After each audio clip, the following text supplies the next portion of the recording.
உம்முடைய நாமம் உம்முடைய அடியார்களோடாய் பேசத்தக்கதாய், உம்முடைய நாமம் உம்முடைய அடியார்களோடாய் இந்த தேசத்திலே மகிமைப்படுத்தத்தக்கதாய் எங்களையும் தகப்பனே என்று வணந்து தகப்பனே அநேகருக்கு ஆசீர்வாதமாய், அநேகருக்கு தகப்பனே அப்பா மகிமையாய் துதியாய் கர்த்தாவே நாங்களும் உடைய அடியார்களும் விளங்கத்தக்கதாய் நாளும் உடைய வசனத்தை தந்து ஒவ்வொருவரையும் நீர் இன்னும் கிட்டு சேர உதவி செய்ய வேண்டுமாய் இந்த வேளையில, இந்த வசன வேளையில உம்முடைய வார்த்தைக்கும் உம்முடைய கிருபைகளுக்கும் எங்களை ஒப்புக் கொடுத்து இயேசுவின் நாமத்திலே ஜெபிக்கிறோம் ஐயா. இந்த வேளையில தகப்பனே உம்முடைய கிருபைகளை நாங்கள் நினைக்கிறோம் சுவாமி. உம்முடைய கிருபைகளை நாங்கள் நினைக்காது போனால் நான் துரோகிகளாய் போய்விடுவோம் ஐயா. இந்த வேளையில தகப்பன் நீர் தந்த சபைக்காக சோத்தரிக்கிறோம், சபைக்கு தந்த உடைய ஊழியக்காரனுக்காக சோத்தரிக்கிறோம் அப்பா. அவருடைய குடும்பங்கள் பிள்ளைகளுக்காய் சொத்தரிக்கிறோம் ஐயா. அவருக்கு நீர் பாராட்டின கிருபைகளிலே எங்களுக்கு கிடைத்த இந்த பங்குகளுக்காக அப்பா உடைய பலிபீட தண்டையில வழிநடத்துகிற இந்த கிருபைகளுக்காக நாங்கள் சொத்தரிக்கிறோம் ஐயா. இந்த வேளையில் ஊழியக்காரனை கர்த்தர் கண்ணோக்கி பார்த்து குடும்பங்கள் பிள்ளைகளை கண்ணோக்கி பார்த்து கர்த்தர் நீர் வழி நடத்தும் ஐயா. ஆசீர்வதிங்க, உரத்த கொண்டைகளை மூடி கர்த்தாவை காத்துக் கொள்ளுங்க. போக்குவரத்து வரத்துகள் எல்லாவற்றிலும் கூட இருந்து கண்ணிமணியை போல காத்துள்ள வேண்டுமா நாங்கள் ஜெபிக்கிறோம் ஐயா. சமானத்தின் தேவன் கூடவே இருந்து அவளை வழி நடத்துவீராக. யெகோவா ஷம்மா துணையாளர், நீரே வழிகளில் எல்லாம் துணையாயிருந்து அவளை காத்துக் கொள்ள வேண்டுமாய், ஆசீர்வதிக்க வேண்டுமாய் இயேசுவின் நாமத்திலே ஜெபம் கேட்கிறோம் எங்கள் ஜீவனுள்ள நல்ல பிதாவே, ஆமென். ஹல்லேலூயா. கர்த்தர் நல்லவர், அவருடைய கிருபை என்றும் உள்ளதாம். ஆமென்.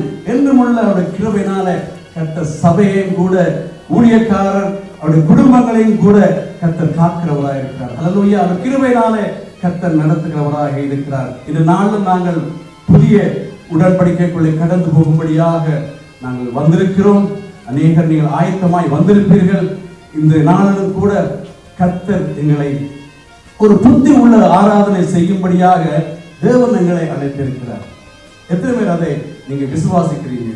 வேதத்திலே உங்களுக்கு தெரியும், அங்கே ரோமர் 12வது அதிகாரம் 1வது வசனத்தில் சொல்லப்படுகிறது, நாங்கள் ஒரு புத்தி உள்ள ஆராதனை செய்யும்படியாக நாங்கள் அழைக்கப்பட்டிருக்கிறோம். அல்லேலூயா. எடுத்துக்கொள்ளுங்கள், ரோமர் 12வது அதிகாரம் 1வது வசனத்தை ஒருவர் வாசிங்க. அப்படி இருக்க சகோதரரே, நீங்கள் உங்கள் சரீரங்களை பரிசுத்தமும் தேவனுக்கு பிரியமான ஜீவ பலியாக ஒப்புக் கொடுக்க வேண்டும் என்று தேவனுடைய இரக்கங்களை முன்னிட்டு உங்களை வேண்டிக் கொள்கிறேன். இதுவே நீங்கள் செய்யத்தக்க புத்தி உள்ள ஆராதனை. அல்லேலூயா. பாருங்க, ஒரு புத்தி உள்ள ஆராதனை செய்யும்படியாக நாங்கள் அழைக்கப்பட்டிருக்கிறோமா? அல்லேலூயா. இந்த 11வது அதிகாரம் கடைசி வசனத்தை கூட வாசிங்க. சகலமும் அவராலும் அவர் மூலமாயும் அவருக்காகவும் இருக்கிறது, அவருக்கே என்றென்றைக்கும் மகிமை உண்டாவதாக. ஆமென். ஆமென். ஹல்லேலூயா. பாருங்கள், எதற்காக கீழே சொல்லப்பட்ட அந்த புத்தி உள்ள ஆராதனை ஏன் எதற்காக செய்யப்பட வேண்டும் என்று சொன்னாலும், சகலமும் அவராலும், சகலமும் அவரால் தான் உண்டாக்கப்பட்டது, அவராலே அல்லாமல் ஒன்றும் உண்டாக்கப்படவில்லை. ஆனபடினால்தான் அவருக்கே புத்தி உள்ள ஆராதனை செய்யும்படியாக நாங்கள் அழைக்கப்பட்டிருக்கிறோம். அது மாத்திரமல்ல, அவர் மூலமாயும் எங்களுக்கு எது எது எது கிடைக்கிறதா இருந்தாலும், எப்படிப்பட்டது கிடைக்கிறதா இருந்தாலும் அவர் மூலமாகத்தான் எங்களுக்கு கிடைக்கிறதா. வேதம் சொல்லுகிறது, அவரால் அல்லாமல், அதாவது ஒருவனும் பரத்திலிருந்து அருளப்படாவிட்டால் ஒருவனும் எதையும் பெற்றுக்கொள்ள முடியாதாம். இந்த இடத்துல கூட நான் நின்று இதோட வார்த்தையை சொல்லுகிறது கூட என்னால கூடின காரியம் இல்லை. என்னுடைய ஞானத்தினாலோ அல்லது என்னுடைய நடக்கையினாலோ அல்லது என்னுடைய பிரயாசத்தினாலோ எதுவும் நடக்கிறதில்லை. ஒவ்வொருவருக்கும் சமயமும் சந்தர்ப்பமும் இந்த பூமியிலே வாய்த்தாலே அல்லாமல் தேவனுடைய தயவு கிடைக்காவிட்டால் எதையும் ஒருவனும் பெற்றுக்கொள்ள முடியாதாம். ஆனா அப்படின்னா தான் அவர் மூலமாயும் எங்களுக்கு எல்லாம் கிடைக்கிறபடினாலும் அவருக்காகவே எல்லாம் இருக்கிறதா, எல்லாம் அவருக்காகத்தான். எல்லா சிருஷ்டியும் தேவனால படைத்த எல்லா சிருஷ்டிகளும் தேவனை துதிக்க வேண்டும். சுவாசம் பண்ண யாவும் அவரை துதிக்க வேண்டும் என்று சொல்லப்படுகிறது. ஏன்னு சொன்னால் எல்லாம் அவருக்காகவே உண்டாக்கப்பட்டது என்று சொல்லப்படுகிறது. அல்லேலூயா. ஆனபடினா தான் நாங்கள் ஒரு புத்தி உள்ள ஆராதனை செய்யும்படியாக நாங்கள் அழைக்கப்பட்டிருக்கிறோம். அல்லேலூயா. பாருங்கள், அப்படி இருக்க சகோதரரே, நீங்கள் உங்கள் சரீரங்களை பரிசுத்தமும் தேவனுக்கு பிரியமான ஜீவ பலியாக ஒப்புக் கொடுக்க வேண்டும் என்று தேவனுடைய இலக்கங்களை முன்னிட்டு உங்களை வேண்டிக் கொள்கிறேன். இதுவே நீங்கள் செய்யத்தக்க புத்தி உள்ள ஆராதனை என்று சொல்லப்படுகிறது. பாருங்கள், ஒரு ஒப்பு கொடுத்தலை கர்த்தர் அங்கே விரும்புகிறார், அங்கே எதிர்பார்க்கிறார். எங்களுக்கு கொடுத்த சரீரத்தை தேவன் எங்களுக்கு கிருபையாக இந்த பூமியிலே நாங்கள் இந்த பூமியை பார்க்கும்படி, வெளிச்சத்தை பார்க்கும்படியும், ஜனங்களை பார்க்கும்படியும், ஏன் எங்களை படைத்த தேவனையே நாங்கள் அறியும்படிக்கு எங்களுக்கு ஒரு சரீரத்தை தேவன் கொடுத்திருக்கிறார். ஒரு சரீரத்தை தேவன் கொடுக்காவிட்டால் நாங்கள் இந்த பூமியிலே நாங்கள் இருக்க முடியாது, நாங்கள் வாழ முடியாது, நடமாட முடியாது, பேச முடியாது, அசைய முடியாது, சுவாசிக்க முடியாது. அப்படியாக தேவன் இந்த பூமியை நாங்கள் பார்க்கும்படி இந்த பூமியில இருந்து தேவனுடைய மகிமையை, அவருடைய அழைப்பை, அவர் எங்களுக்கு வைத்திருக்கிற மகிமை நாங்கள் அறிந்து கொள்ளும்படி தேவன் எங்களுக்கு ஒரு சரீரத்தை கொடுத்திருக்கிறார். அப்படின்னா தான் வேதம் சொல்லுகிறது, நீங்கள் என்னுடைய ஆலயமாய் இருக்கிறீர்கள். அல்லேலூயா. அவர் எங்களுக்குள்ளே வந்து வாசம் பண்ணும்படி, அவர் எங்களுக்குள்ளே வந்து தன்னுடைய காரியங்களை செய்யும்படி தேவன் எங்களுக்கு ஒரு சரீரத்தை கொடுத்திருக்கிறாராம். இந்த பூமியிலே நாங்கள் தேவனுக்கு ஒரு காரியத்தை, ஊழியத்தை நாங்கள் செய்ய வேண்டும் என்று சொன்னால் தேவன் இந்த பூமியிலே எங்களுக்கு கொடுத்திருக்கிற ஒரு முதன்மையான ஒரு பெரிய காரியம் கர்த்தர் எங்களுக்கு கொடுத்திருக்கிற சரீரம். அந்த சரீரத்தை தானா தேவனுக்கு நாங்கள் பரிசுத்தமும் அவருக்கு நாங்கள் ஜீவ பலியாகவும் அதை ஒப்பு கொடுக்க வேண்டும் என்று சொல்லி அங்கே கர்த்தர் விரும்புகிறார். அப்ப ஒரு ஒப்பு கொடுத்தல் உள்ள ஒரு வாழ்க்கையை இந்த பூமியிலே நாங்கள் வாழ வேண்டும் என்று கர்த்தர் விரும்புகிறார். ஒப்பு கொடுக்க வேண்டும், ஜீவ பலியாக நாங்கள் ஒப்பு கொடுக்க வேண்டும். ஒப்பு கொடுக்க வேண்டும் என்று சொன்னால் பாருங்கள், யாருடைய கட்டாயத்துக்காகவோ யாருடைய ஒரு நிர்பந்தத்துக்காகவோ நாங்கள் எங்களை ஒப்பு கொடுக்கிறது இல்லை. நாங்கள் ஒப்பு கொடுத்தல் என்று சொன்னால் நாங்களாகவே எங்களை ஒப்பு கொடுப்பது. அங்கே இயேசு கிறிஸ்துவும் அப்படித்தான் அங்கே தன்னை கொடுத்தார் என்று சொல்லி சொல்லப்படுகிறது. அல்லேலூயா. பாருங்கள், அங்கே பிதாவுடைய சத்தம் பரலோகத்திலே அங்கே கேட்ட பொழுது அங்கே இயேசுவானவர், இதோ அடியே நான் இருக்கிறேன், என்னை அனுப்பும் என்று அங்கே சொல்லப்பட்டது. அப்பொழுது பிதா என்ன கேட்டார் என்றால், என்னுடைய காரியமாய் போவான். பாருங்கள், அவர் தன்னுடைய குமாரனா இருந்தாலும் கூட, அந்த குமாரனே அவர் ஒரு உரிமையை வச்சிருந்தாலும் கூட, அவர் ஒரு சொத்தாக, ஒரே சுதன், அவர் தன்னுடைய சொத்தாக அவர் பார்த்திருந்தாலும் கூட அங்கே இயேசுவை கூட, தன்னுடைய குமாரனை கூட அவர் நிர்பந்திக்கவில்லை. நீங்கள் போம் என்று சொல்லி அது நேரடியாக அங்கே இயேசுவுக்கு, அங்கே வார்த்தையாகி அந்த இயேசுவுக்கு தேவன் சொல்லவில்லை. என்னுடைய காரியமாய் யார் போவான் என்ற ஒரு சத்தத்துக்கு தான் அங்கே இயேசுவானவர் சொல்லுகிற காரியம், இதோ அடியேன் இருக்கிறேன், என்னை அனுப்பும் என்று. அதே போலத்தான் யாரும் ஒப்பு கொடுத்த தேவனுக்கு ஒப்பு கொடுத்தலுக்கு யாரும் நிர்பந்திக்கிறதில்லை, யாரும் அங்கே கட்டாயப்படுத்துகிறது இல்லை. ஒப்பு கொடுத்தல் என்பது நாங்களாகவே ஒப்பு கொடுக்கிறது, நாங்களே தாழ்த்தி தேவனுக்கென்று எங்களை ஒப்பு கொடுக்கிறதா ஒப்பு கொடுத்த ஒரு வார்த்தை. ஹல்லேலூயா. அது மாத்திரமல்ல, அடுத்தது என்னுடைய மனவிருத்தின்படி கூட நாங்கள் ஒப்பு கொடுக்கிறது இல்லை. அது அப்படி நாங்கள் ஒப்பு கொடுப்போமா இருந்தால் அது உண்மையான ஒப்பு கொடுத்தல் இல்லவே இல்லை. எங்களுடைய மன விருப்பத்தின்படி, என்னுடைய விருப்பத்தின்படி என்னை வனையும் என்னை நடத்தும் என்று சொல்லி நாங்கள் தேவனை கேட்க முடியாது. ஆனபடினா ஒப்பு கொடுத்தல் எங்களுடைய மன விருப்பத்தின்படி கூட நாங்கள் செய்யக்கூடாது. அங்கே தேவன் விரும்புகிறபடி, தேவனுக்கு நன்மையும் பிரியமும் இன்னதென்று நாங்கள் பகுத்தறிந்து அதன்படி நாங்கள் ஒப்பு கொடுக்கிறது தான் ஒப்பு கொடுத்த ஒரு வாழ்க்கையா இருக்கிறது. அல்லேலூயா. அது மாத்திரமல்ல, கர்த்தாவே நான் பேசுகிறேன், நான் உம்மிடத்திலே சொல்லுகிறேன், நீர் அதை கேளும் என்று சொல்லி அப்படியாக கூட நாங்கள் எங்களை ஒப்பு கொடுக்க கூடாது.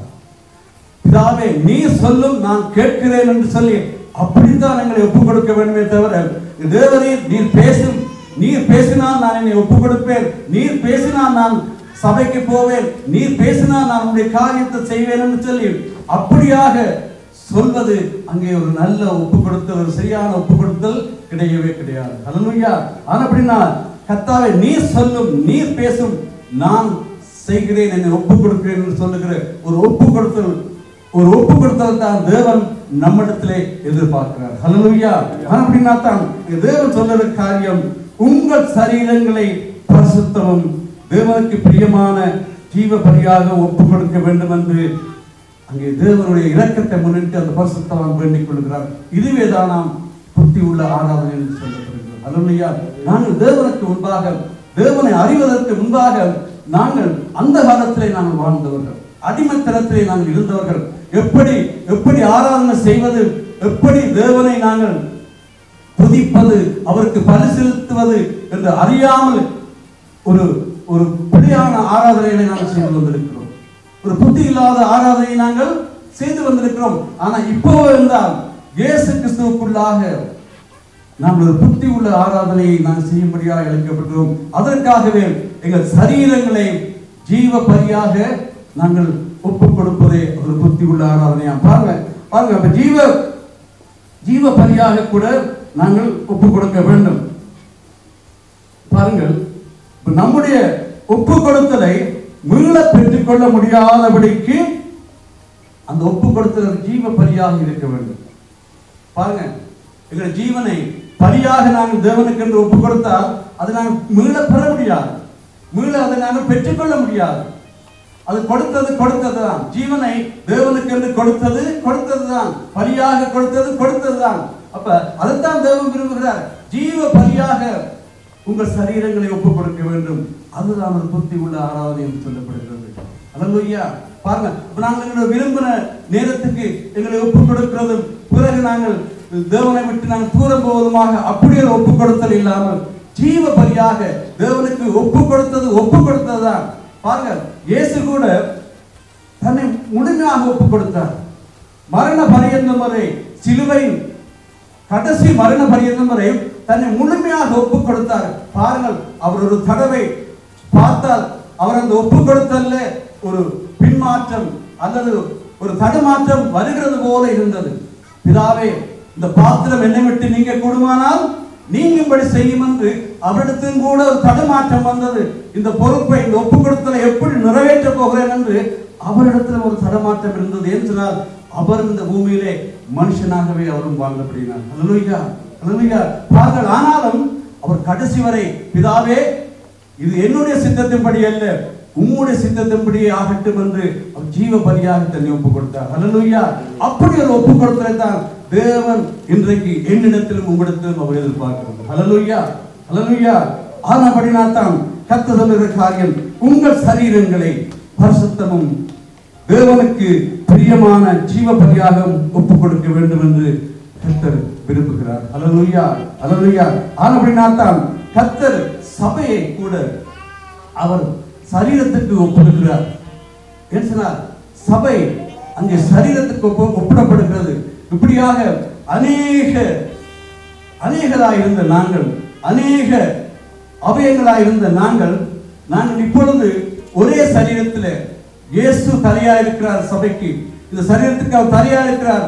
நாங்கள் அநேகராயிருந்த நாங்கள் ஒரே அவயங்களாய், ஒரே சரீரமாகவும் ஒருவருக்கொருவர் அவயங்களாய் இருக்கும்படியாகத்தான் நாங்கள் அழைக்கப்பட்டிருக்கிறோம். ஆனபடியால்தான் கர்த்தர் அவர் சொல்லுகிற காரியம், உங்கள் சரீரங்களை நீங்கள் பரிசுத்தமாக பரிசுத்தமாக நாங்கள் எங்கள் சரீரங்களை நாங்கள் அநேகர் வைத்திருக்கிறோம். அநேகர் நாங்கள் பரிசுத்தமாக எங்கள் சரீரங்களை நாங்கள் இயேசுவுக்குள்ளாக நாங்கள் பாதுகாத்துக் கொண்டு வருகிறோம். தேவன் சொல்லுகிற கட்டளைகளை நாங்கள் நிறைவேற்றி பரிசுத்தத்தை நாங்கள் தெய்வ பயத்தோட நாங்கள் காத்துக்கொண்டு வருகிறவர்களும் எங்களிடத்திலே இருக்கிறார்கள். ஆனாலும் அங்கே அது மாத்திரமல்லவா, அந்த பரிசுத்தத்தோட நாங்கள் இருக்கிறது மாத்திரமல்லவா, எங்களை ஜீவ பலியாக எங்களை ஒப்புக் கொடுப்போம். எங்கள் சரீரங்களை ஜீவ பலியாக ஒப்புக் கொடுக்க வேண்டும் என்று சொல்லி நாங்கள் பார்க்கிறோம். ஆகவேதான் அப்ப நாங்கள் பார்க்கிறோம், அப்ப ஒரு ஒப்புக் கொடுத்தல் காரியம் எங்களிடத்தில் வரணும் என்று சொன்னால், அப்ப நான் முதலாவது என்ன செய்ய வேண்டும் என்று சொன்னால், நாங்கள் எங்களை ஆராய்ந்து பார்க்க வேண்டும். எங்களை நாங்கள் நிதானித்து நாங்கள் அறிந்து பார்க்க வேண்டும். உண்மையாகவே எங்கள் சரீரங்களை நாங்கள் ஜீவ பலியாய் தேவனுக்கு ஒப்புக் கொடுக்கிறோமா இல்லையா என்பதை நாங்கள் நிதானித்து நாங்கள் பார்க்க வேண்டும். பாருங்கள், அப்ப எப்படி நாங்கள் பார்க்க வேண்டும் என்று சொன்னால், நம்முடைய சரீரத்தில் 3 முக்கியமான அவயங்கள் எங்கள் தீட்டுப்படுத்துகிறதா. எங்கள் சரீரங்களில் முக்கியமான 3 அவயங்கள் எங்களை திருட்டுப்படுத்துகிறதாக இருக்கிறது. நாங்கள் எங்களை பரிசுத்தமாக தேவனுக்குள்ளே காத்துக் கொள்ளாதபடிக்கு, எங்களை ஜீவ பலியாய் தேவனுக்கு ஒப்பு கொடுக்காதபடிக்கு எங்கள் சரீரத்திலே 3 முக்கியமான அவயங்கள் எங்களை திருட்டுப்படுத்துகிறது. அநேக அவயங்கள் ஒன்று தேவனை வேதம் சொல்கிறது, தேவனை மகிமைப்படுத்தபடி, அதாவது தேவன் தமக்கு சித்தமானபடியாம் சரீரத்தை உண்டாக்கி இருக்கிறார். தமக்கு சித்தமானபடி தான் விரும்புகிறபடிதான் சரீரத்தை உண்டாக்கி இருக்கிறார். ஆனபடினால்தான் இது தேவனுடைய சரீரம், இது எங்களுடைய சரீரம் இல்லை, எங்கள் சரீரத்துக்கு அவர் சொந்தக்காரன் என்று சொல்லப்படுகிறார். ஆனபடினால்தான் பாருங்கள், இந்த சரீரம் கரைபடாமல் தேவனுக்கு ஜீவ பலியாய் ஒப்பு கொடுக்க அங்கே எங்களுக்கு தடையாயிருக்கிற 3 காரியங்கள், 3 அவயங்கள் மூலமாக இந்த சரீரம் முழுவதுமாய் கரைப்படுகிறது என்று வேதம் சொல்கிறது. நாங்கள் தியானிப்போம். எப்படி சொன்னால், வேதம் சொல்கிறது கண் சரீரத்தின் விளக்காக இருக்கிறதா. கண்ணானது சரீரத்தின் விளக்காக இருக்கிறது. அந்த கண் தெளிவில்லாது போனால், தெளிவாக அந்த கண் பார்க்காது போனால், அது சரீரம் முழுவதையும் கரைப்படுத்திவிடும் என்று சொல்லப்படுகிறது. அல்லேலூயா. அப்ப தேவனுடைய பிள்ளைகளாகிய, தேவனுடைய ஜனங்களாகிய நாங்கள், எங்களுக்கு இருக்க வேண்டிய ஒரு பார்வை, நாங்கள் மனுஷர்களை போல நாங்கள் பார்க்கிறது இல்லை, பார்க்க கூடாது. அப்படி ஒரு காலத்தில் நாங்கள் பார்த்திருக்கிறோம், அப்படி ஒரு காலத்திலே நாங்கள் நடந்திருக்கிறோம். எங்களுடைய நடக்கையை கர்த்தர் அறிந்திருக்கிறார். எங்களுடைய பழைய மனுஷனை கர்த்தர் அநேக நேரங்களில் எங்களுக்கு நினைப்பூட்டியும் வருகிறார். ஆனபடினால்தான் இப்பொழுது இயேசுவுக்குள்ள முற்காலத்திலே நாங்கள் தேவனுக்கு பகைஞராய் இருந்தோமா? தேவனுக்கு மாத்திரமல்ல, ஒருவருக்கொருவர் நாங்கள் பகைக்கிறவர்களும் பகைக்கப்படத்தக்கவர்களுமாக நாம் இருந்தோம் என்று வேதத்தில் எழுதி வைக்கப்பட்டிருக்கிறது. அப்படி இருந்த எங்களை இப்பொழுது கர்த்தர் நாங்கள் ஒரே சரீரத்திலே நாங்கள் ஐக்கியமாக இருந்து தேவனை மகிமைப்படுத்த வேண்டும் என்பதுதான் தேவனுடைய விருப்பமாக இருக்கிறது. ஆனபடினால்தான் தேவன் எங்களுக்கு சொல்லித் தருகிற காரியங்கள் என்று சொன்னால், எங்களுக்கு ஒரு தெளிவான பார்வை இருக்க வேண்டுமா? தேவன் எங்களுக்கு தெளிந்த பார்வை உள்ளவர்களாக இருக்க வேண்டும் என்றுதான் தேவன் எங்களுக்கு சொல்லுகிற காரியம். சரீரமானது அங்கே இருளடையக்கூடாது, அங்கே வெளிச்சமா இருக்க வேண்டும் என்று சொன்னால் முதல் தெளிந்த பார்வை வேண்டும். அப்ப தெளிந்த பார்வை எப்படி இருக்க வேண்டும் என்று சொன்னால், ஒரு சக மனுஷனை போல நாங்கள் பார்க்க கூடாது. தேவனுடைய பார்வை, தேவன் எப்படி ஒரு மனுஷனை பார்க்கிறாரோ, தேவன் எப்படி வானத்திலிருந்து பரலோகத்திலிருந்து மனுபுத்திரரை கண்ணோக்கி பார்க்கிறாரோ, அதே போலத்தான் நாங்களும் பார்க்க வேண்டும். வேதம் சொல்கிறது, அவர் ஒவ்வொருவருக்காக அவர் பரிதவிக்கிறவராம், ஒவ்வொருவருக்காக இறங்கும்படி காத்திருக்கிறவராம். அதே போலத்தான் மற்றவர்களுக்காக நாங்கள் எந்த சூழ்நிலையிலும் நாங்கள் பரிதவிக்கிறவர்களாக நாங்கள் அவர்களை பார்க்க வேண்டும். அவர்கள் ஒரு பிரச்சனைகளிலே, ஒரு துன்பத்திலே, ஒரு கட்டுக்களில் அவர் இருந்து விட்டால் அவர்களை நாங்கள் ஒரு பரிதவிக்கிற ஒரு இதயத்தோடு பார்க்க வேண்டும். அவர்களை நகைக்கிறதோட அப்படியாக நாங்கள் ஒரு ஏளனத்தோட அவர்களை நாங்கள் பார்க்க கூடாது. இப்படியாக இந்த மனுஷனுக்கு நடந்து விட்டதே என்று சொல்லி அப்படியாக நாங்கள் பார்க்க கூடாது. ஒரு காலத்தில் சில வேளைகளில் அப்படி நாங்கள் பார்த்திருக்கிறோம். ஆனால் இப்போவோ தேவனுக்குள்ளேயோ அப்படி நாங்கள் பார்க்க கூடாது. அல்லேலூயா, அல்லேலூயா என்று சொன்னால் வேதம் என்ன சொல்லுகிறது? மனுஷனோ முகத்தை பார்க்கிறான், தேவன் இருதயத்தை பார்க்கிறவராக இருக்கிறார். அல்லேலூயா. பாருங்கள், அந்த தாவீதை கூட அந்த குடும்பத்தார் ஒரு அற்பமாகத்தான் அங்கே எண்ணினார்கள். அங்கே பாருங்கள், அவர்கள் அங்கே விருந்து, அங்கே சாமுவேல் அந்த தீர்க்கதரிசி அங்கே வருகிறார் என்று அங்கே அறிவிக்கப்பட்டவுடனே அந்த குடும்பத்தார் அங்கே வீட்டிலே அங்கே அவர்கள் விருந்து வைத்து அங்கே சாமுவேலை அவர்கள் வரவேற்கிறார்கள். ஆனால் பாருங்கள், அந்த தாவீதோ அன்றைய நாளிலும் கூட இங்க அவர் அந்த குடும்பத்தாரை, இங்க வா, ஒரு முக்கியமான நபர் வருகிறார், நீ வீட்டிலே இருந்து கொள், அது உனக்கு ஆசீர்வாதம், உனக்கு நன்மை என்று அந்த தாவீதுக்கு அந்த குடும்பத்தார் சொல்லாமல் அன்றைய நாளிலும் அந்த தாவீது ஆடு மேய்க்க போகும்படியாக அங்கே அவர்கள் விட்டு விட்டார்கள். அப்படியாக அந்த தாவீதை அற்பமாக அந்த குடும்பத்தார் கூட எண்ணினார்கள். ஆனால் தேவனோ அங்கே முகத்தை அவர் பாராமல் இருதயத்தை பார்த்தார். அல்லேலூயா. இங்க சாமுவேல் கூட அங்கே தடுமாறினான். யாரை அபிஷேகம் பண்ணுவது, யாரை விட்டு விடுவது என்று அங்கே சாமுவேல் கூட அங்கே தடுமாறினான். ஆனால் தேவன் சாமுவேலோடு பேசி இந்த தாவீது தான் இவனை அபிஷேகம் பண்ணும் என்று அங்கே சொன்னார். அல்லேலூயா. பாருங்க, அப்ப மனுஷனோ முகத்தை பார்க்கிறவா இருக்கிறார், ஆனா தேவன் இருதயத்தை பார்க்கிறவா இருக்கிறார். அல்லேலூயா. கரங்களை தட்டி தேவனை மகிமைப்படுத்தலாமா? அல்லேலூயா. தேவன் இருதயத்தை பார்க்கிறவா இருக்கிறார். ஏன்னா வேதம் சொல்லுகிறது அவர் இருதயங்களை ஆராய்கிற தேவனா, அவர் உள்ளிருதயங்களை சோதித்து அறிகிற தேவன் என்று சொல்லப்படுகிறது. அல்லேலூயா. அவர் இதயத்தை ஒவ்வொரு இதயங்களிலும் என்ன இருக்கிறது என்பதை அவர் ஆராய்கிறார். அவர் உள்ளிருந்தங்களை சோதித்து அறிகிறவர். அவர் சூழ்நிலையை ஏற்படுத்தி அவர்களுக்குள்ளே எப்படிப்பட்ட வெளிப்பாடுகள், எப்படிப்பட்ட சிந்தைகள் வெளிப்படுது என்று சொல்லி அவர்களை சோதித்து அறிகிறவர் என்று சொல்லி சொல்லப்படுகிறது. அல்லேலூயா. ஆனபடினால்தான் பாருங்க, இந்த பூமியில எல்லோருக்கும் உபத்திரவம் உண்டு, எல்லோருக்கும் பாடுகள் உண்டு. அது எந்த மார்க்கத்தாராக இருக்கட்டும், ஹிந்து மார்க்கத்தாராக இருக்கட்டும், அல்லது முஸ்லீம் மார்க்கத்தாராக இருக்கட்டும், அல்லது கிறிஸ்தவ மார்க்கத்தாராக இருக்கட்டும், எப்படிப்பட்ட மார்க்கத்தவராக இருந்தாலும் இந்த பூமியிலே வேதம் சொல்கிறது மனுஷன் உபத்திரவப்பட அவனுக்கு குறிக்கப்பட்டிருக்கிறார். இந்த பூமியிலே மனுஷன் உபத்திரவப்படும்படி அவனுக்கு சில காலங்கள் குறிக்கப்பட்டிருக்கிறது, வைக்கப்பட்டிருக்கிறது என்று சொல்லப்படுகிறது. அப்ப அதை விட்டு மனுஷன் நீங்களாய் போக முடியாது. அந்த அந்த போராட்டங்களுக்குள்ளே அவன் எப்படியோ போராடித்தான் அவன் தன்னை மேற்கொள்ள வேண்டும், அதை தாண்டி வர வேண்டும்.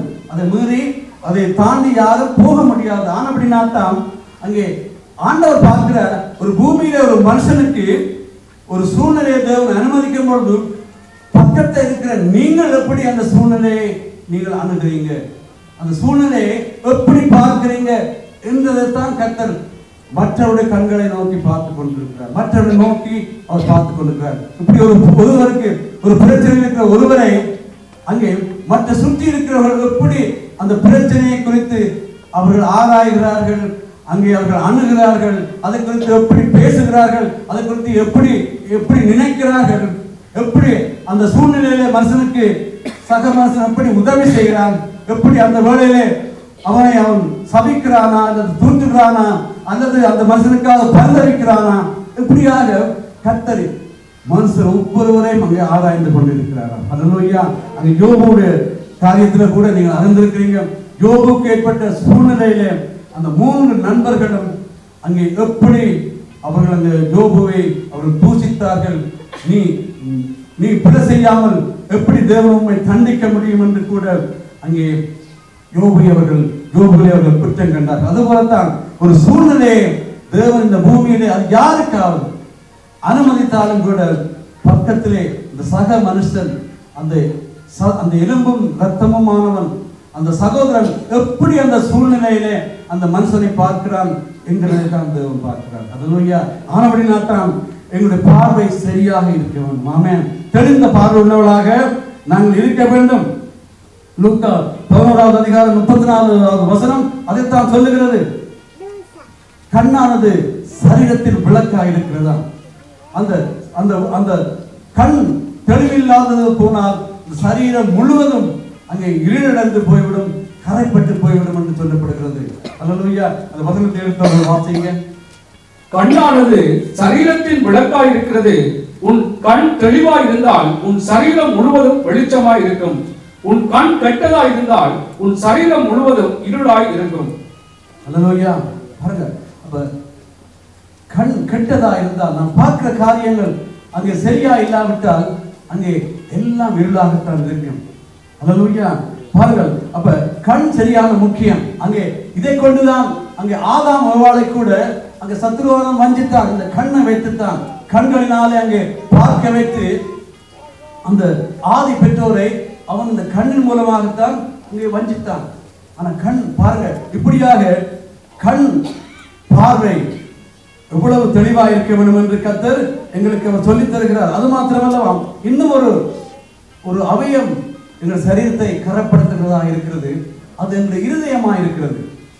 எங்களுடைய இருதயம் சரியான முறையில சிந்திக்காவிட்டால், சரியான முறையில எண்ணங்களை அது பரிமாறிக்கொள்ளாவிட்டால் அந்த இருதயம் கூட சரீரம் முழுவதையும் கெடுக்கிறதா இருக்கிறது. அல்லேலூயா. அல்லேலூயா. எடுத்துக்கொள்ளுங்கள். ஏன் சொன்னால் அதற்காகத்தான் நாங்கள் என்ன செய்யப்பட வேண்டும் சொன்னால் நாங்கள் ஸ்திரப்பட வேண்டும், நாங்கள் ஸ்திரப்பட வேண்டும், பலப்பட வேண்டும்.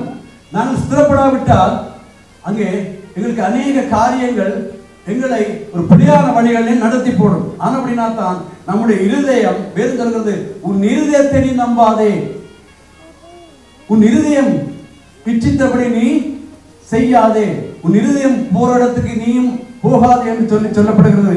ஆனா அப்படின்னா தான் அப்ப நாங்கள் ஸ்திரப்பட வேண்டும், பலப்பட வேண்டும். இருதயம் எங்களை வஞ்சிக்காதபடி, இருதயம் நாங்கள் நினைக்கிற இடமெல்லாம் இருதயம் எங்களை நடத்தாதபடிக்கு நாங்கள் ஸ்திரப்பட வேண்டும் என்று சொல்லப்படுகிறது. சங்கீதம் 27:14 வாசிங்க பார்க்கலாம். கர்த்தருக்கு காத்திரு, அவர் இருதயத்தை ஸ்திரப்படுத்துவார், திடமனதாய் இருந்து கர்த்தருக்கே காத்திரு. ஹல்லேலூயா. நான் இந்த நாட்கள்ல யாரை சத்துரு யாரை விழுங்கலாம், யாரை தேவனுடைய சமூகத்துல விட்டு அவன் தூரப்படுத்தலாம் என்று சொல்லி இந்த நாட்கள்ல அவன் சுற்றி திரிகிற இந்த நாட்கள்ல யாரை விழுங்கலாம் என்று வகை தேடிக் கொண்டிருக்கிற இந்த நாட்கள்ல தேவர்களுக்கு சொல்லித் தருகிற காரியம் என்றால் கர்த்தருக்கே காத்திருக்க வேண்டுமாம். கர்த்தருக்கு காத்திருக்கிற வேளையில அவர்களுடைய இதயத்தை ஸ்திரப்படுத்துகிறாராம். திடமனதாயிருந்து கர்த்தருக்கே காத்திரு என்று சொல்லப்படுகிறது. ஹல்லேலூயா. இப்பொழுது இந்த நாட்கள்ல எங்களுக்கு தேவையானது நாம் தேவனுக்குள்ளே ஸ்திரப்பட்டிருக்க வேண்டும். ஹல்லேலூயா. நாம் திடப்பட்டிருக்கணும். நாம் திடமானதா இருந்தா தான் சத்துருவானவன் எங்களை ஒன்றும் செய்ய முடியாது. ஹல்லேலூயா. அவன் இந்த பூமியிலே அவன் தாக்குறதெல்லாம் தேவனுடைய சபையைத்தான், தேவனுடைய ஜனங்களைத்தான் அவன் தாக்கிக் கொண்டே இருப்பான். ஏன் சொன்னால் அங்கே தேவனுடைய ரகசியங்களை, தேவ சாயலாய் இருக்கிற அந்த சுவிசேஷத்தை பெற்றுக்கொண்டவர்கள் அவர்கள் தான். இந்த தேவ சாயலாய் பெற்ற இந்த சுவிசேஷத்தை பெற்றவர்கள் எப்படியாவது அவர்கள் பரலோகம் போய்விடுவார்கள் என்பது பிசாசு அறிந்த ஒரு காரியம். ஹல்லேலூயா. ஆனபடினா தான் அவன் சபையாரை அங்கே முடக்கிறதை நாங்கள் இந்த நாட்களில் பார்க்கிறோம். ஹல்லேலூயா. ஹல்லேலூயா. ஆனபடினா தான் இந்த நாட்களில் நாங்கள் ஸ்திரப்பட வேண்டும், பலப்பட வேண்டும். எதனால் என்று சொன்னால் கர்த்தருக்கு காத்திருக்கிறதுனால. ஹல்லேலூயா. கர்த்தருக்கு காத்திருக்கிறதுனால தான் எங்களுடைய இருதயம் ஸ்திரப்படுமா என்று சொன்னா, கர்த்தருக்கு காத்திருக்கிறது நல்லது என்று சொல்லப்படுகிறது. கர்த்தருக்கு காத்திருக்கிறவர்கள் புதுபலன் அடைவார்கள் என்று சொல்லப்படுகிறது. கர்த்தருக்கு காத்திருக்கிறவர்கள் ஒருபோதும் வெட்கப்பட்டு போகிறது என்று சொல்லப்படுகிறது. ஹல்லேலூயா. ஆனபடினால் கர்த்தருக்கு திடமனதாய் நான் காத்திருக்க வேண்டும். நாங்கள் ஸ்திரப்பட வேண்டிய நாட்கள் நாங்கள் இருக்கிறோம். இருதயம் ஸ்திரப்பட வேண்டும் என்று சொன்னால் கர்த்தருக்கே காத்திருக்கணும். எந்த விதத்திலும் நாங்கள் அவசரப்படவே கூடாது. ஹல்லேலூயா. நாங்கள் தேவனுடைய காரியங்களிலே தேவனுடைய பிள்ளைகள் நாங்கள் செய்யக்கூடாத ஒன்று, நாங்கள் அவசரப்படக்கூடாது. ஹல்லேலூயா. கர்த்தரை போல அவர் நீடிய பொறுமையா இருக்கிறது போல நாங்களும் நீடிய பொறுமையா இருக்க வேண்டும். எங்களுடைய இருதயம் ஸ்திரப்பட்டிருக்கணும் என்று சொன்னால் கர்த்தருக்கே காத்திருந்தா தான் அது ஸ்திரப்பட்டிருக்கும். ஹல்லேலூயா. ஹல்லேலூயா.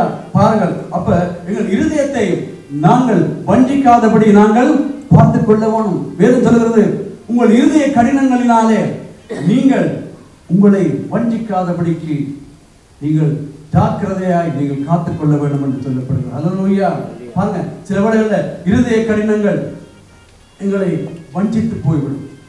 தேவனுடைய கிருபையை நாங்கள் அங்கே மறந்து போகும்படி ஒரு கிருபையை நாங்கள் விருதுவாய் எண்ணும்படியாய் சில நேரங்களில் இருதய கடினங்கள் சில நேரங்களில் எங்களை வஞ்சித்து போடுகிறது. ஆனபடினா தான் வேதம் சொல்கிறது, எவரும் பாவத்தினாலே இருதயம் கடினப்பட்டு போகாதபடிக்கு ஜாக்கிரதையாக இருக்க வேண்டுமா என்று சொன்னால், நாங்கள் அநேக தடவைகளில் நாங்கள் கர்த்தாவை இனிமேல் நாங்கள் செய்கிறதில்லை, அந்த சகோதரனுக்கு விரோதமாக நான் பேசுகிறதில்லை, அந்த சகோதரனுக்கு விரோதமாக இதை நான் நினைக்கிறதில்லை, அந்த ஊழியக்காரனுக்கு விரோதமாய் நான் இனிமேல் கதைப்பதில்லை, எதையும் பேசுவதில்லை என்று சொல்லி அநேக நேரங்களில் நாங்கள் ஒப்புக் கொடுக்கிற ஒரு காரியம் உண்டு. அப்படியாக நாங்கள் எங்களை ஆயத்தப்படுத்துகிற ஒரு தகுதிப்படுத்துகிற ஒரு காரியங்கள் உண்டு. ஆனாலும் அந்த இருதய கடினம் சில வேளைகளில் எங்களை பாவத்தில் விழுத்து போடுகிறது. ஹல்லேலூயா. ஆனபடினா தான் நீங்கள் பாவத்தினாலே இருதய பாவத்தினாலே உங்கள் இருதயம் கடினப்படாதபடிக்கு பார்த்துக் கொள்ள வேண்டும் என்று சொல்லப்படுகிறது. ஹல்லேலூயா. இந்த விஷயத்திலும் நாம் தேவனுடைய ஜனங்கள் ஒவ்வொருவரும் நாங்கள் ஜாக்கிரதையாக இருக்க வேண்டும். ஹல்லேலூயா. நாங்கள் சில வேளைகளில் நான் பாருங்கள், பிலியாம் தீர்க்கதரிசி சொல்கிறார், கர்த்தர் நேசிக்கிறவர்களை நான் எப்படி வெறுப்பது, கர்த்தர் ஆசீர்வதிக்கிறவர்களை நான் எப்படி சபிப்பது என்று சொல்லி அங்கே அந்த தேவ மனுஷன் சொல்லுகிறார். அங்கே அந்த தேவ மனுஷனை அங்கே இடையிலே தேவன் வழிமறைத்து கழுதை கொண்டு பேசி அந்த பிலியாமுடைய கண்ணை திறந்த பொழுது அங்கே பிலியாம் சொல்லுகிற ஒரு காரியம், தேவனால் கண் திறக்கப்பட்ட மனுஷன் சொல்லுகிறதாவது, தேவன் நேசிக்கிறவளை நான் எப்படி வெறுப்பது, தேவன் ஆசீர்வதிக்கிறவளை நான் எப்படி சபிப்பது. இப்படியாக அநேக ஒப்பு கொடுத்தல், அநேக காரியங்களுக்குள்ளே நாங்கள் சில வேளைகளில் கடந்து போகிறோம். நாங்கள் செய்ய சொல்கிறது, நாங்கள் செய்யக்கூடாததை, நாங்கள் செய்ய நினைக்காததை பாவம் எங்களை செய்ய வைக்கிறதா. அல்லேலூயா. அங்கே பவுல் சொல்லுகிறார், ரோமர் 7வது அதிகாரம் நினைக்கிறேன், அவர் சொல்லுகிறார், நான் நிர்பந்தமான மனுஷன், இந்த நிலைமையிலிருந்து இந்த சூழ்நிலையிலிருந்து என்னை யார் தப்பிப்பிக்க கூடும்? கர்த்தராகிய இயேசு கிறிஸ்துவுக்காக நான் தேவனை ஸ்தோத்தரிக்கிறேன் என்று சொல்லி அவர் அங்கே ஒரு முற்றுப்புள்ளி வைக்கிறார். தன்னுடைய பாவமான செயல், தன்னுடைய மீறலான செயலுக்கு அங்கே இயேசு கிறிஸ்துவை அவரை நோக்கி பார்த்து, இந்த பாவமான செயல்களுக்கு தான் நினைக்கிறதை நினைக்காததை தான் செய்கிறேன், இது செய்யக்கூடாது, இது செய்யக்கூடாதபடி என்னை காக்கிறவர் இயேசு கிறிஸ்துதான் என்று சொல்லி அங்கே தன்னுடைய அந்த பிரச்சனைக்கு ஒரு முடிவை அவர் கட்டுகிறார், இயேசுவை நோக்கி பார்த்து. ஹல்லேலூயா. நாங்களும் கூட இப்படிப்பட்ட சூழ்நிலைகள் வரும் பொழுது முடிவு இயேசுவுக்குள்ளாகத்தான் இருக்கிறது. ஹல்லேலூயா. இதனாலும் நாங்கள் இந்த புதிய உடன்படிக்கைக்குள்ளே நாம் கடந்து போக இருக்கிறோம். எங்களுக்குள்ளும் அநேக மீறுதல்கள், அநேக அறியாமைகள், அநேக புத்தீனங்கள், பலவீனங்கள் இப்படியாக இருக்கிறது. சில வேளைகளில் தேவனுடைய பிள்ளைகளை நாங்கள் பிள்ளையா எண்ணி விடுகிறோம், ஊழியக்காரரை பிள்ளையா எண்ணி விடுகிறோம், சகோதரரை பிள்ளையா எண்ணி விடுகிறோம். ஆனாலும் நாங்கள் இயேசுவை நோக்கி பார்ப்போமா இருந்தால், நாங்கள் எப்படி இருந்தோம், நாங்கள் எப்படியான சூழ்நிலையில வாழ்ந்தோம், நாங்கள் பாவங்களிலும் அக்கிரமங்களிலும் பலவீனங்களிலும் நாங்கள் விழுந்து கிடந்தோம். இயேசு என்னை தூக்கி விட்டார், இயேசு அவர் என்னை காத்துக் கொண்டார். ஆனபடினால் தேவன் தந்தவர்களை நான் நேசிக்க வேணும். தேவன் தந்த ஜனங்கள் அங்கே ரூத்து மாமியாரை பார்த்து சொல்லுகிறது போல, அங்கே நகோமியை பார்த்து சொல்லுகிறது போல, உம்முடைய தேவன் தான் என்னுடைய தேவன், உம்முடைய ஜனங்கள் தான் என்னுடைய ஜனங்கள் என்று சொல்லி அங்கே ஒரு அருமையான காரியத்தை அங்கே சொல்லுவார். அல்லேலூயா. அதே போலத்தான் அங்கே இயேசுவுடைய ஜனங்கள், தேவனுடைய ஜனங்கள் தான் என்னுடைய ஜனங்கள், அவருடைய தேவன் தான் என்னுடைய தேவன் என்று அப்படியாக நாங்கள் எங்கள் இருதயத்தை நாங்கள் சுத்திகரிக்க வேண்டுமே அல்லாமல் எந்த ஒரு சூழ்நிலையிலும் எங்கள் இருதயம் கடினப்படாதபடிக்கு நாங்கள் பார்த்துக் கொள்ள வேண்டும். அல்லேலூயா. ஆகவேதான் அங்கே இருதயம் அங்கே அநேக பிழையான சிந்தைகளை சிந்தித்து எங்களை பாவத்துக்குள்ளே விழுத்தி விடுகிறதா இருக்கிறது. ஆனால் தான் அந்த இருதயம் கூட, இருதயத்தின் சிந்தனைகள் கூட எங்கள் சரீரம் முழுவதையும் கரைப்படுத்துகிறதாக இருக்கிறது. அல்லேலூயா. அல்லேலூயா. வாசிங்கள்தாக லூக்கா 6. நல்ல மனுஷன் தன் இருதயமாகிய நல்ல பொக்கிஷத்திலிருந்து நல்லதை எடுத்து காட்டுகிறான், பொல்லாத மனுஷன் தன் இருதயமாகிய பொல்லாத பொக்கிஷத்தில் இருந்து பொல்லாததை எடுத்து காட்டுகிறான், இருதயத்தின் நிறைவினால் அவனவன் வாய் பேசும். அல்லேலூயா. பாருங்க, அப்ப இருதயத்தின் நிறைவினால் வாய் பேசும். அல்லேலூயா. அப்ப நாங்கள் எதனால எங்கள் இதயத்தை நாங்கள் நிறைத்து வைத்திருக்கிறோமோ, பொல்லாத சிந்தைகளினால் நிறைத்து வைத்திருக்கிறோமோ, அல்ல நல்ல பொக்கிஷங்களினால் நாங்கள் நிறைத்து வைத்திருக்கிறோமோ, அவைகள்லாம் வெளியிலே புறப்பட்டு வரும், அவைகள்லாம் வெளியிலே அங்கே வார்த்தையாக அங்கே வருகிறதா இருக்கிறது. ஆனபடினால்தான் அங்கே நாங்கள் செய்ய வேண்டிய ஒரே காரியம், நல்ல பொக்கிஷங்களை, நல்ல காரியங்களை நாங்கள் எங்களுடைய இதயத்துக்குள்ளே நிறைக்க வேண்டும். தேவனுடைய வசனங்களை, அவருடைய கிருபையின் வார்த்தைகளை, அவருடைய கட்டளைகளை, அவர் எங்களுக்கு சொல்லித் தருகிற போதனைகளை நாங்கள் எங்கள் இதயத்திலே நாங்கள் நிறைக்க வேண்டும். அப்படி நிறைத்திருப்போமானால் தான் நாங்கள் திரும்ப நாங்கள் பேசும் பொழுது அங்கே நல்ல பொக்கிஷத்திலிருந்து நல்ல வார்த்தைகளை அங்கே ஜனங்கள் கேட்கத்தக்கதாக நாங்கள் பேச வாய்ப்பா இருக்கு. அல்லேலூயா.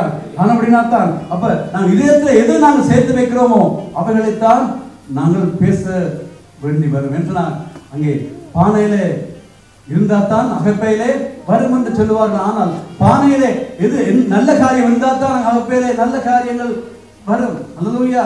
அப்படின்னா தான் அங்கே நீதிமொழிகள் கூட சொல்லுகிறது, அங்கே நாவானது நல்ல வார்த்தை அது ஜீவ நீரூற்று என்று சொல்லப்படுகிறது. அல்லேலூயா.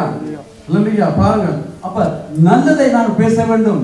மற்றவர்கள் நான் சம்பாதிக்கும் போது நல்ல விஷயங்களை நாங்கள் பேச வேண்டும். தேவனுடைய காரியங்களை நாங்கள் பேசுவோமா இருந்தால், தேவனுடைய வார்த்தையை நாங்கள் பேசுவோமா இருந்தால், தேவனுடைய சாட்சிகளை, தேவன் செய்த அற்புதங்கள், அதிசயங்களை, அவருடைய மகத்துவங்களை நாங்கள் பேசிக்கொண்டே இருப்போமானால் அங்கே ஜனங்களுக்கு, கேட்கிறவர்களுக்கு பிரயோஜனமாய், ஆசீர்வாதமாய் இருக்கும். அல்லேலூயா.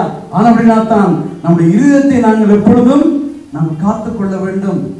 நல்லவைகளை நாங்கள் எப்பொழுதும் எங்கள் இதயத்திலே நாங்கள் அங்கே பெற்றுக்கொள்ளத்தக்கதாக நாங்கள் எப்பொழுதும் சூழ்நிலைகளை நாங்கள் ஏற்படுத்த வேண்டும். அல்லேலூயா. அதுதான் வேதத்திலே அநேக இடங்களில் சொல்லப்படுகிறது. அங்கே அநேக இடங்களிலே இப்படிப்பட்டவர்களை விட்டு விலகு, கிளவிகள் பேச்சு, இப்படியான பேச்சுக்கள், அங்கே தேவையில்லாத பேச்சுக்கள் இருக்கிற இடங்களிலே நீ சேராத, இப்படிப்பட்டவர்களை விட்டு நீ விலகு என்று சொல்லி அநேக இடங்களிலே சொல்லப்படுகிறது. ஆனால் இதை அநேகர் பிழையாக நினைத்து இப்பொழுது சபை கூடுதலையே அவர்கள் விட்டு விட்டார்கள். அல்லேலூயா. எவ்வளவு பரிதாபம்! எந்த இடத்துல சபை கூடுதலை விட்டு விடுங்கள் என்று சொல்லி எழுதப்பட்டிருக்கிறது? அப்படி ஒரு இடமும் இல்லையே. ஆனா வேதம் சொல்கிறது இப்படிப்பட்டவர்களை விட்டு விலகி இரு, ஒதுங்கி இரு, அப்படித்தான் சொல்லப்படுகிறதே தவிர எந்த இடத்திலும் சபை கூடுதலை விட்டுவிடுங்கள், சபை கூடி வராதீர்கள் என்று எந்த இடத்திலும் சொல்லப்படவில்லை. அல்லேலூயா. இதை மனுஷன் அறியாது வஞ்சிக்கப்பட்டு இப்பொழுது சபை கூடுதலை விட்டு அநேக வழியில இருக்கிறதா பெரிய பரிதாபம். ஆமென். அல்லேலூயா.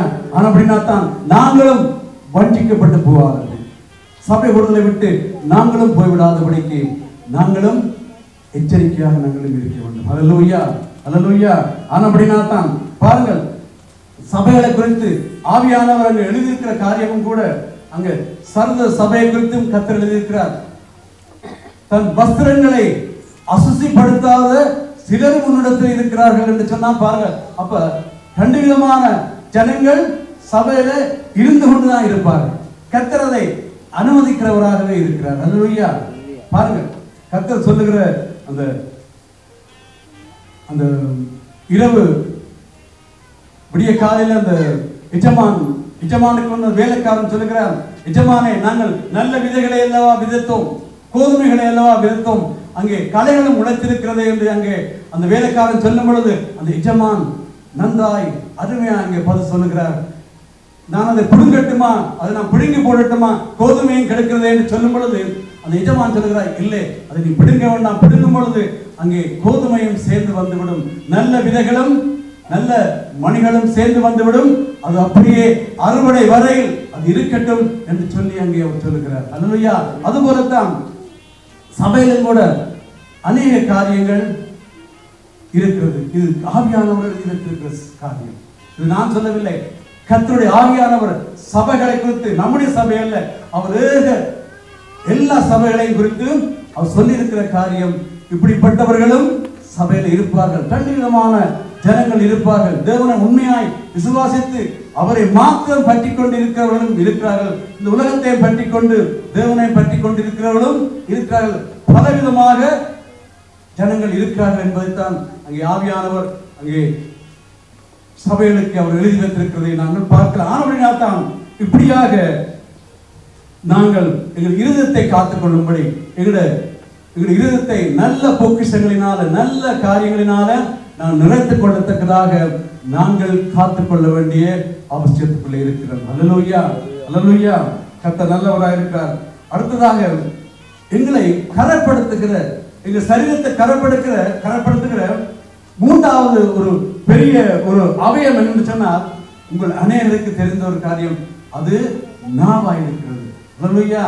நாவு, வேதம் சொல்கிறது, இந்த நாவு முழு சரீரத்தையும் கெடுத்து போடுகிறதாம், அது ஆயுள் சக்கரத்தையே கொளுத்தி போடுகிறதாம். இது பாருங்க, சொல்லப்பட்ட இந்த கண்ணை விட, இருதயத்தை விட இது பயங்கரமான ஒரு அவயமாக இருக்கிறது. சின்னம் தானாம், சரீரத்துல ஒரு சின்ன அவயம் தானாம், ஆனால் இது அதாவது ஒரு ஆயுள் சக்கரத்தையே, மனுஷனுடைய ஆயுளையே அது கொளுத்தி விடும், அழித்து விடும் என்று சொல்லப்படுகிறது. ஆனால் அப்படின்னா தான் இந்த நாவை நாங்கள் அடக்க வேண்டும். வேதம் சொல்கிறது, உங்களாலே நாவை ஒருவனாலும் அடக்க முடியாது என்று சொல்லப்படுகிறது. ஆனால் உண்மையாக எங்களால் அடக்க முடியாதுதான்.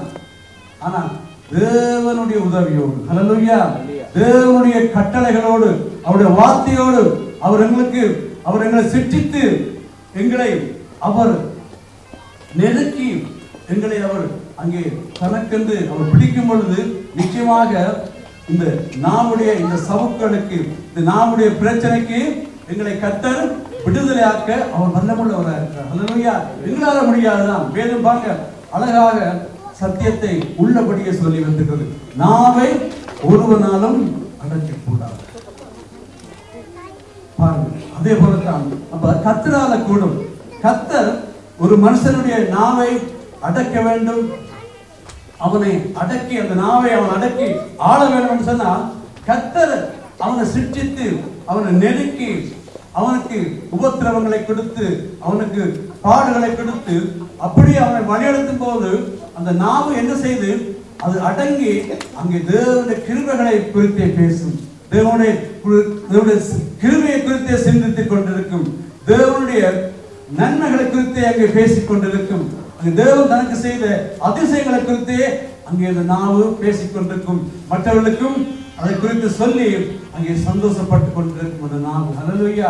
ஆனபடினா தான் அந்த நாவை நாங்கள் அடக்க வேண்டும். அது எப்படி அடக்கப்பட வேண்டும் சொன்னால் தேவனால தான் நமக்கு கூடும். அல்லேலூயா.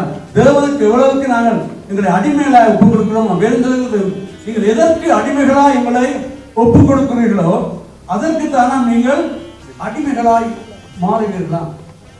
பாருங்க, எதற்கு நீங்கள் அடிமைகளாக ஒப்புக் கொடுக்கிறீங்களோ பொல்லாத சிந்தைக்கு பொல்லாத கிரியைகளுக்கு நீங்கள் அடிமைகளாக உங்களை ஒப்புக் கொடுத்தால் அதுதான் உங்களை ஆளும், அதுதான் உங்களை ஆளும். ஆனபடினால்தான் அப்ப நான் தேவனுக்கு என்று எங்களை அடிமைகளாக நாம் ஒப்புக் கொடுப்போமானால் அங்கே வேதம் சொல்கிறது அதுக்கு வருகிற ஆசீர்வாதம் பலன் என்னன்னு சொன்னாலும் அங்கே பரிசுத்தம்.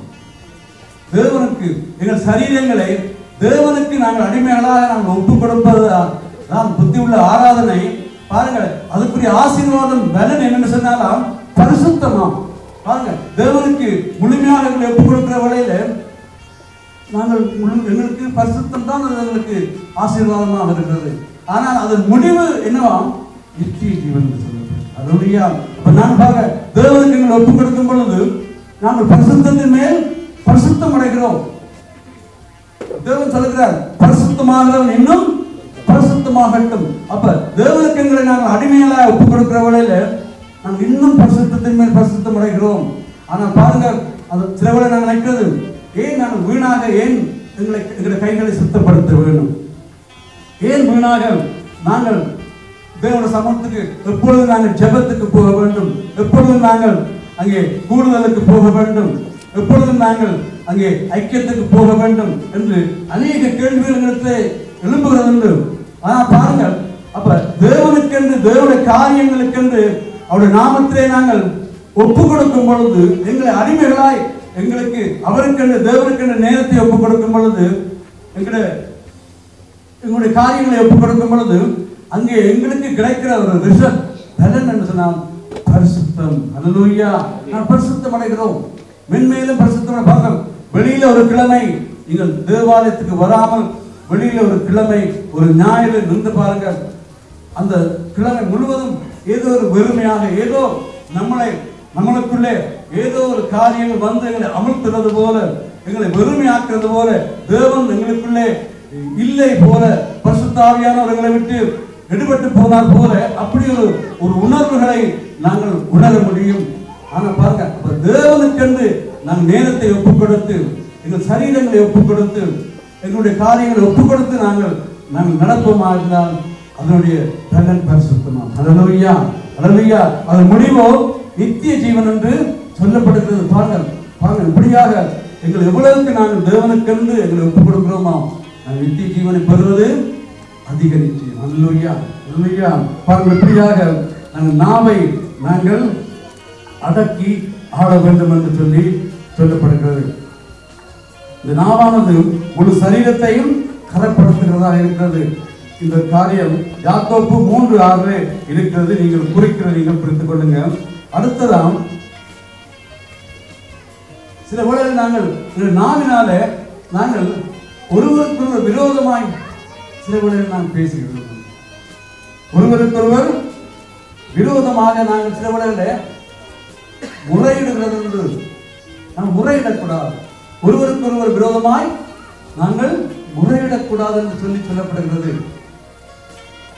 எப்பொழுது நாங்கள் பாருங்க, ஒருவருக்கு விரோதமாய் நாங்கள் முறையிடும் பொழுது அங்கே இன்னும் மேலும் மேலும் பிரச்சனைகள் அங்கே அதிகரிக்கும், பெருகும். ஒருவருக்கு முறையிடுகிறதுனால அதாவது விரோதமாய் முறையிடுகிறதுனால அந்த பிரச்சனைகள் அங்கே பெருகிறதா இருக்கிறது.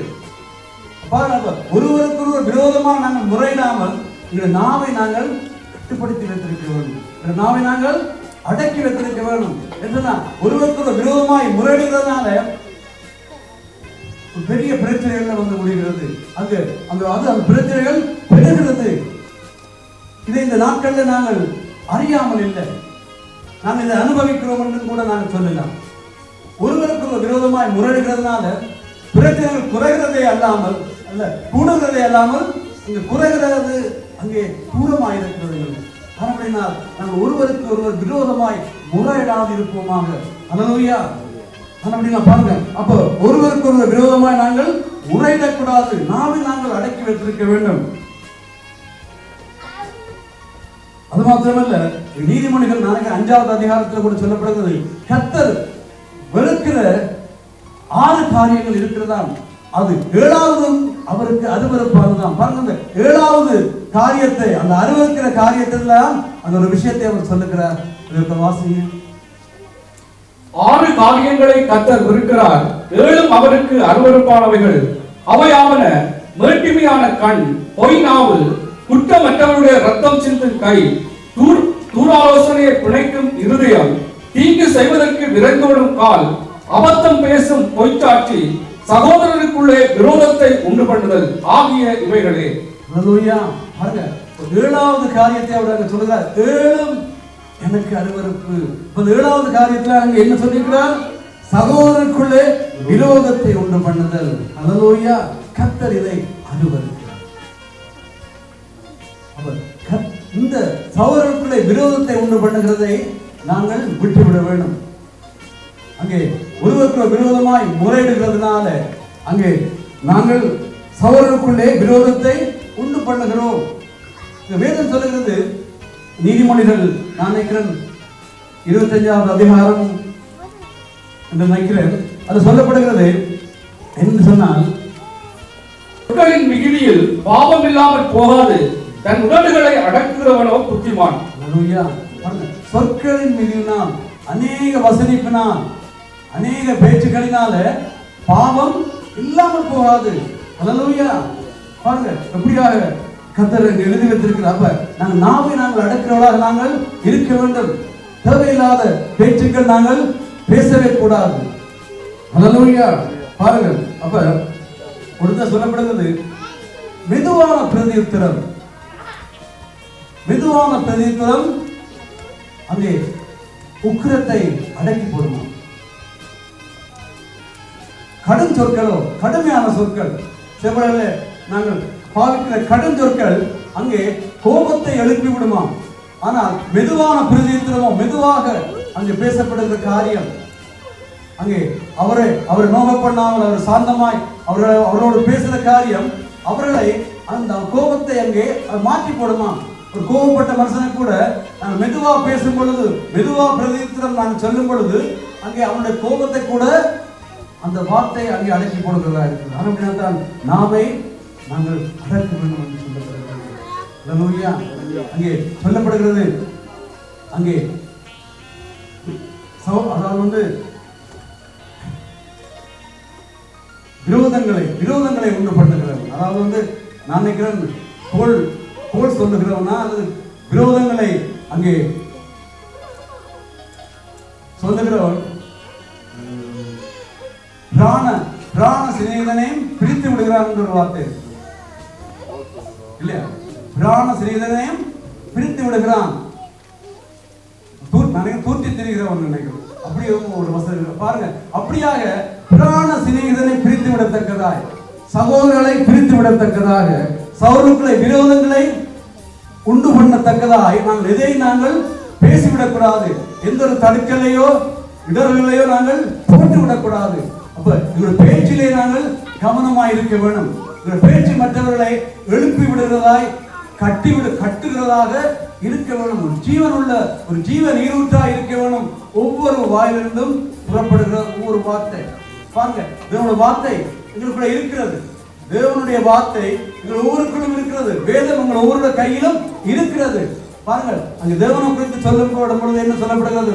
அங்கே மனுஷன் அப்பத்தினால் மாத்திரமல்ல, தேவனுடைய வாயிலிருந்து புறப்படுகிற ஒவ்வொரு வார்த்தையினாலும் அவன் பிழைத்திருப்பான். பாருங்க, தேவனுடைய வாயிலிருந்து புறப்படுகிற வார்த்தையினால நாங்கள் ஒவ்வொருவரும் நாங்கள் பிழைத்திருப்போமானால் அதே வார்த்தை தான் எங்கள் ஒவ்வொருடைய கையிலும் இருக்கிறது. ஒவ்வொருடைய பைபிளிலும் அதே வார்த்தை தான் எங்களுக்கு பிழை பூட்டுகிற, எங்களை கட்டுகிற, எங்களை வாழ வைக்கிற, எங்களுக்கு ஜீவன் தருகிற வார்த்தை எல்லாம் எங்கள் ஒவ்வொருடைய கையிலும் இருக்கிறது. அப்ப தேவன் அவருடைய வாயிலிருந்து புறப்படுகிற வார்த்தை எங்களை பிழைக்க வைக்க வேண்டாம். அதே வேதத்திலிருந்து பேசுகிற எங்களுடைய வார்த்தைகள் நிச்சயமாக மற்றவர்களுக்கு பிழை கூட்டுறதா இருக்க வேண்டும். அல்லேலூயா. ஆகவேதான் நாங்கள் நாவை கட்டாயம் நாங்கள் அடக்கிறவர்களாக நாங்கள் இருக்கிறோம். இதை நாங்கள் தைரியமா துணிகரமா நாங்கள் இதையும் நாங்கள் பேசிவிட கூடாது. அல்லேலூயா. அப்படின்னா தான் பாருங்கள், இப்படிப்பட்ட இந்த சரீரத்திலே மூன்று காரியங்கள், இந்த மூன்று அவயங்கள் இந்த சரீரத்தை முழுவதை கரைப்படுத்துகிறதாக வேதம் சொல்லுகிறது. சபையானது ஒரு பரிசுத்தம் உள்ள கன்னிகையாம். அங்கே தேவன் அங்க இயேசு வந்து சபையை எடுத்துக்கொள்ள வரும் பொழுது அங்கே சபையானது பரிசுத்த கன்னிகையாய், அங்கே மாசற்ற கன்னிகையாய், அங்கே கரைப்படாத கன்னிகையாய் இருக்க வேண்டும் என்று சொல்லப்படுகிறது. அப்படி இருக்கும் பொழுது அங்கே இயேசு அங்கே சபை மேலே அங்கே அன்பு கொண்டு அங்கே சபையை எடுத்துக்கொள்ளத்தக்கதாய் அங்கே இயேசு அங்கே வர இருக்கிறார். அல்லேலூயா. அப்படின்னா தான் இயேசு சபையை எடுத்துக்கொள்ளப்படும்படி அவர் வர இருக்கிறபடினா எங்களை அவருக்கு ஒரே புருஷனுக்கு நாங்கள் மனவாட்டிகளாய் நாங்கள் இருக்கிறபடினா நாங்கள் கரையற்றவர்களாய், நாம் மாசற்றவர்களாய், நாம் குற்றமற்ற கன்னிகையாய் தேவனுக்கு முன்பாக இயேசு வரும் பொழுது இயேசுவே என்று சொல்லி நாங்கள் தேவனுக்கு முன்பாக போய் நிற்கத்தக்க ஒரு தைரியம் உள்ளவர்களாய் இருக்கத்தக்கதாக நாங்கள் இந்த வாழ்க்கையிலே நாங்கள் குற்றமற்றவர்களாய், மாசற்றவர்களாய், கரை இல்லாதவர்களாய், எந்த ஒரு பேச்சோ எந்த ஒரு காரியமோ எங்களை கரப்படுத்தாதபடிக்கு நாங்கள் ஆவிக்குரிய வாழ்க்கையை நாங்கள் வாழ வேண்டி இருக்கிறது. அல்லேலூயா. அல்லேலூயா. வேதம் சொல்லுகிறது, அங்கே கர்த்தர் எங்களுக்கு அவர் போதிக்கிறாராம், நீங்கள் ஒரு அமைதல் உள்ள ஜீவனம் பண்ணும்படி நான் உங்களை போதித்து நடத்துவேன் என்று சொல்லி அங்கே சொல்லுகிறார்.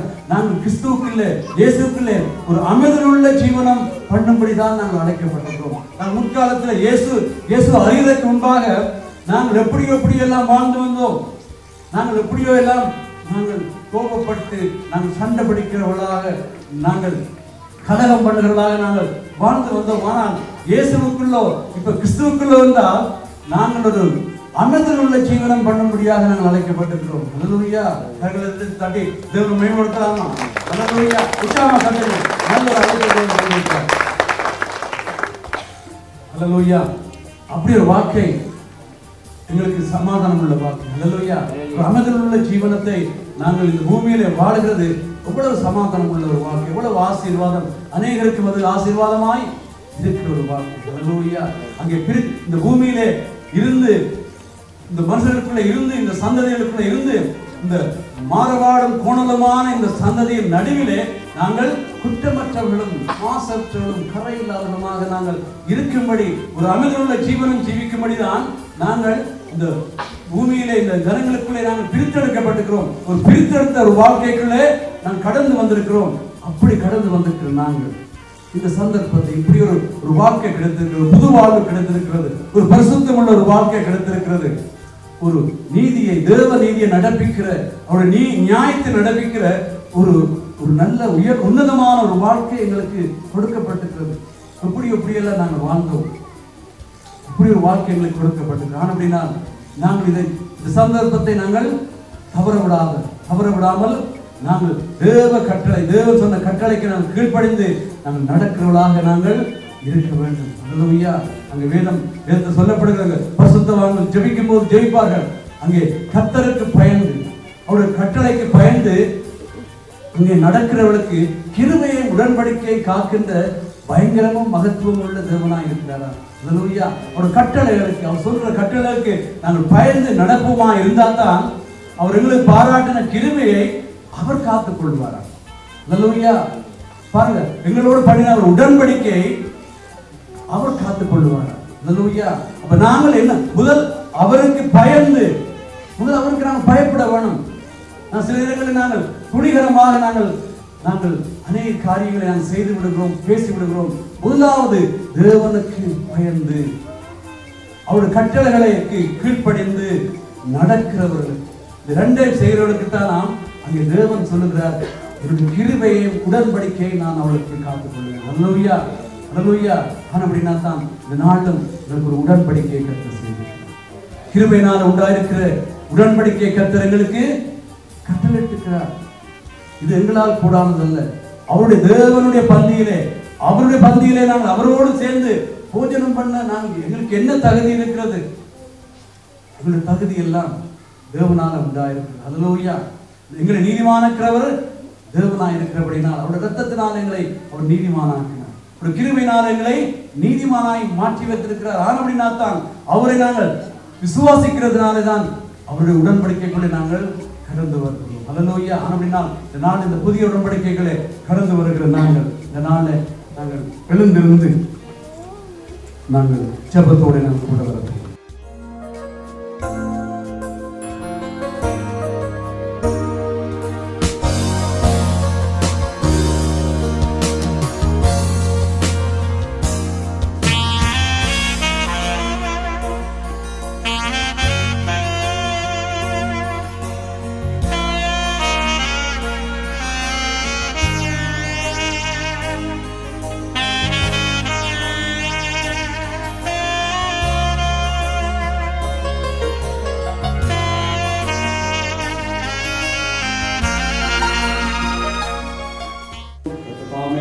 எங்களையும் இந்த நாளைய ஆசீர்வாதத்திருக்கிறார். அப்படின்னா அவருடைய ஆசீர்வாதம் சோதரித்துக் நம்முடைய கர்த்தராகிய இயேசு கிறிஸ்துவின் கிருபை, பிதாவுடைய அன்பும் பரிசுத்த ஆவியானவருடைய ஐக்கியமும் அந்யோன்யமும் எங்கள் அனைவரோடும் சதா காலங்களிலும் இருப்பதாக. ஆமென். என் ஆத்துமாவே கர்த்தரை ஸ்தோத்திரி, என் முழுமே அவருடைய பரிசுத்த நாமத்தை ஸ்தோத்திரி. என் ஆத்துமாவே கர்த்தரை ஸ்தோத்திரி, கர்த்தர் செய்த சகல உபகாரங்களை மறவாதே. கர்த்தர் நமக்காக யாவற்றையும் செய்து முடித்தார். அல்லேலூயா. கர்த்தர்